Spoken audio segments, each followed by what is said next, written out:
آپ نے ایک لیکچر میں ملا علی قاری حنفی پر جھوٹا الزام لگایا کہ وہ نبی علیہ الصلوۃ والسلام کے والدین کو کافر مانتے تھے، حالانکہ انہوں نے اپنی کتاب شرح شفا میں اس سے توبہ کر لی تھی. کیا یہ بات صحیح ہے؟ پہلی بات ہے کہ میرے پہ جب بھی سوال ہوتا ہے نا تو سٹارٹ ہی سے ہوتا ہے کہ آپ نے جھوٹا الزام لگایا. یہ جتنے جو یہ لوگ ہیں یہ کم از کم میرے ریفرنسز کھول کے تو پڑھیں نا.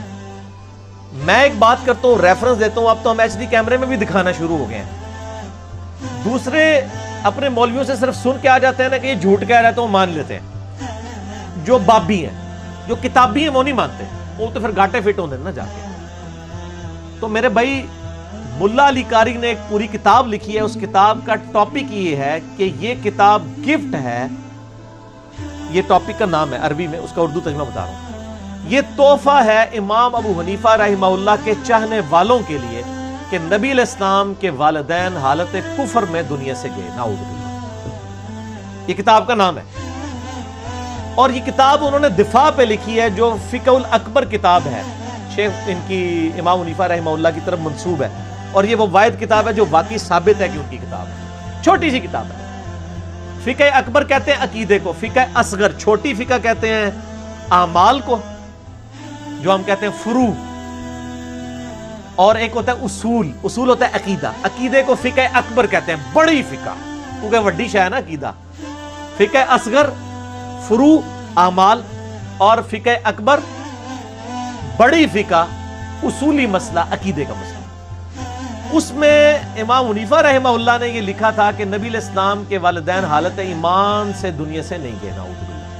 میں نے پورا رد کیا، مسئلہ 98 لاکھوں لوگ میرا دیکھ چکے ہیں. آپ جا کے یوٹیوب پہ لکھیں ایمان والدین مصطفیٰ صلی اللہ علیہ وآلہ وسلم.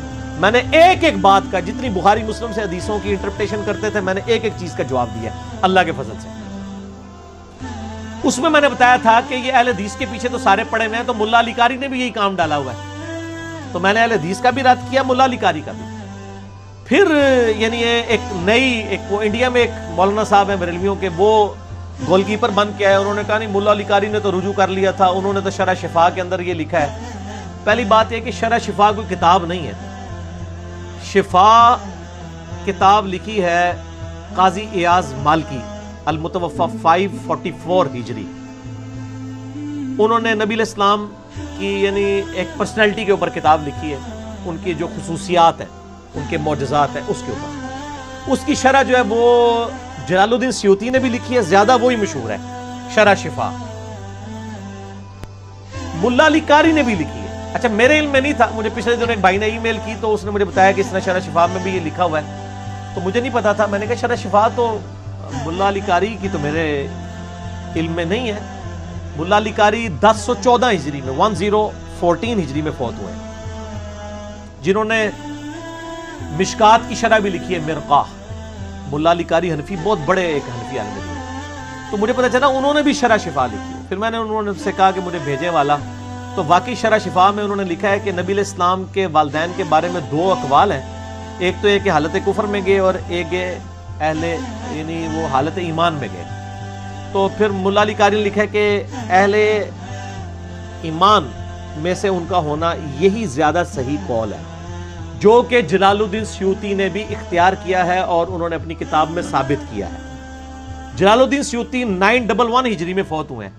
جلال الدین سیوطی کو انڈورس کیا ملا علی قاری نے شرح شفا کے اندر، کہ جو جلال الدین سیوطی نے کتاب لکھی ہے نا نبی علیہ السلام کے ماں باپ کو مسلمان ثابت کرنے کے لیے، وہی بات زیادہ صحیح ہے.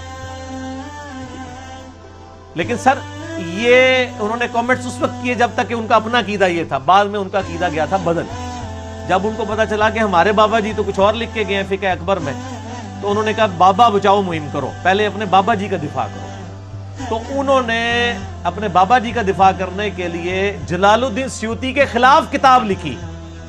یہ کتاب جو ہے نا کہ نبی علیہ السلام کے ماں باپ حالت کفر میں گئے، ملا علی قاری نے نعوذ باللہ یہ کتاب جلال الدین سیوطی المتوفی 911 ہجری کے خلاف لکھی ہے.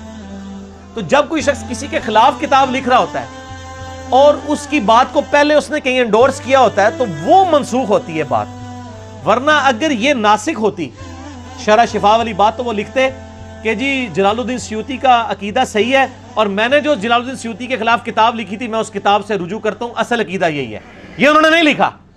اس سے یہ بات ثابت ہوئی کہ پہلے ان کا عقیدہ صحیح تھا، بعد میں انہوں نے سیوطی کے رد میں کتاب لکھی ہے، ورنہ شرح شفا میں وہ لکھتے کہ سیوطی کا جو یہ عقیدہ صحیح ہے میں اس کو انڈورس کرتا ہوں اور میں اپنی کتاب سے رجوع کرتا ہوں جو میں نے سیوطی کے خلاف لکھی ہے، کیونکہ اس وقت تک کتاب نہیں لکھی ہوئی تھی، کتاب بعد میں لکھی ہے، بعد میں عقیدہ ملا علی قاری کا خراب ہوا ہے، پہلے نہیں ہوا۔ اور ہم بریلویوں کے علماء سے جب نجی محفلوں میں پوچھتے ہیں وہ کہتے ہیں نہیں بس رہنے دو جی، کس نے منہ دکھائیے، سانو پتہ ہے، ٹھیک ہے، ان کو پتہ ہے کہ ملا علی قاری کا نام پھر ہم بریلوی پبلک میں نہیں لے سکتے۔ بریلوی دیوبندی آج تو نبی علیہ السلام کے کو مطلب ان کے والدین کو مسلمان ہی سمجھتے ہیں نا، اہل فطرت میں سے سمجھتے ہیں نا، وہ مسئلہ 98 میرا دیکھ لیں۔ تو ملا علی قاری نے رجوع نہیں کیا تھا، بلکہ شرح شفا میں ان کا پہلے عقیدہ صحیح تھا، بعد میں انہوں نے یہاں پہ سیوطی کو انڈورس کیا، بعد میں سیوطی کے خلاف کتاب لکھی۔ اگر یہ کتاب پہلے کی لکھی ہوئی ہوتی تو وہ شرح شفا میں لکھتے کہ میں اپنی کتاب سے رجوع کرتا ہوں اور میں بھی اسی پہ آتا ہوں، سمجھ آئی؟ لہٰذا میرا موقف آج بھی اپنی جگہ پہ قائم ہے اور مضبوط ہے، ٹھیک ہو گیا؟ وہ کتاب اگر آپ کے پاس اویلیبل کتاب تو عربی کے اندر ہے، اس میں مکتبہ شاملہ میں چلے جائیں، عقائد والے حصے میں چلے جائیں تو آپ کو مل جائے گا۔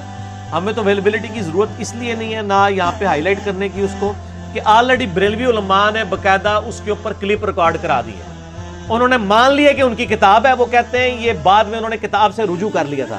اب جو کہتا ہے رجوع کر لیا تھا تو دلیل آپ ان سے مانگیں، اگر وہ رجوع کی دلیل شرح شفا کی عبارت بتاتے ہیں تو اس عبارت میں یہ نہیں لکھا ہوا کہ میں اپنی کتاب سے رجوع کرتا ہوں، یہ تو ان کا پرانا عقیدہ تھا، یہ منسوخ ہوا ہے، ناسخ ان کی کتاب۔